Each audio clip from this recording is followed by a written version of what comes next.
काले धन के मसले पर मंगलवार से ही दोनों सदनों में हंगामा जारी है और आज भी सुबह कार्यवाही शुरू होते ही फिर हंगामा शुरू हो गया। लोकसभा में काले धन के मुद्दे पर सदन में चर्चा करने के लिए कांग्रेस ने कार्य स्थगन प्रस्ताव का नोटिस दिया, लेकिन लोकसभा अध्यक्ष सुमित्रा महाजन ने इसे नियमों के विरुद्ध बताते हुए खारिज कर दिया।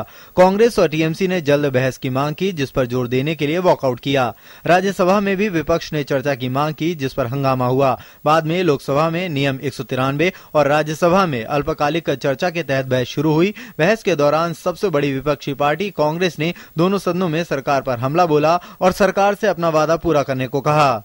सिर्फ एलिगेशन करने से, बातें बोलने से, लोगों को भड़काने से, इमोशनल इश्यू बनाने से क्या देश का उद्धार होता है? देश की अभिवृद्धि होती है? देश का डेवलपमेंट होता है? हमने ये परिस्थिति पैदा नहीं की थी। हमने देश की जनता को गुमराह नहीं किया था। हमने ये नहीं कहा था कि 386 लाख करोड़ जो एक बाबा का प्रवचन था, जिसको सरकार ने, भारतीय जनता पार्टी ने स्वीकार किया, बाहर के बैंक में पड़ा है। हमने नहीं ये बात कही थी। कई और दलों ने भी सरकार पर हमला बोला तो साथ ही काला धन न लाने के लिए कांग्रेस को भी आड़े हाथों लिया। कि ऐसी फालतू और इतनी निरर्थक, ये इतनी काली बहस है कि इसमें से मैं यकीन के साथ कह सकता हूं कि आप खरगोश भी नहीं ला पाओगे। हालांकि बीजेपी की ओर से काले धन के मुद्दे पर सरकार की ओर से उठाए गए कदमों की जानकारी दी गई और कांग्रेस पर निशाना साधा गया। मेरी सरकार ने आज से ठीक 6 महीने पहले अगर हमारे मंत्रियों ने शपथ ग्रहण किया तो उसके अगले दिन 27 मई को कैबिनेट की पहली बैठक में पहला फैसला किया तो एसआईटी का गठन करके किया। और खड़गे जी, जो आप पिछले 3 वर्षों में सुप्रीम कोर्ट के कहने के बावजूद नहीं कर पाए, हमारे प्रधानमंत्री ने 24 घंटों के अंदर वो करके दिखा दिया।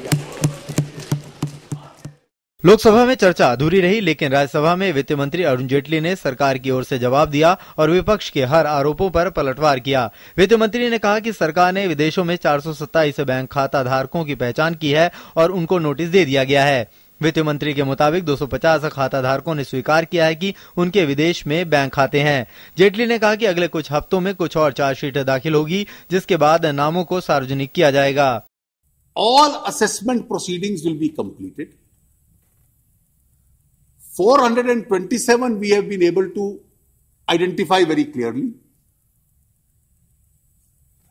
We have called them in assessment, and I am glad to inform this honorable house that 250 have now admitted to us the fact of having an account. हालांकि सरकार के जवाब से असंतुष्ट कांग्रेस और टीएमसी ने वॉकआउट किया। ब्लैक मनी के सवाल पर सत्ता और विपक्ष दोनों आमने सामने है। कांग्रेस के सदस्यों का कहना है कि कहां गए वो वायदे जो चुनाव के समय किए गए थे, और सत्ता पक्ष का कहना है कि ब्लैक मनी की कहानी कोई एक दिन की कहानी नहीं, ये तो पूरे 60 साल की कहानी है, जिसमें कमोबेश कांग्रेसियों का ही राज रहा है। कैमरामैन प्रमोद नेगी के साथ राजेश राज, डीडी न्यूज़, दिल्ली।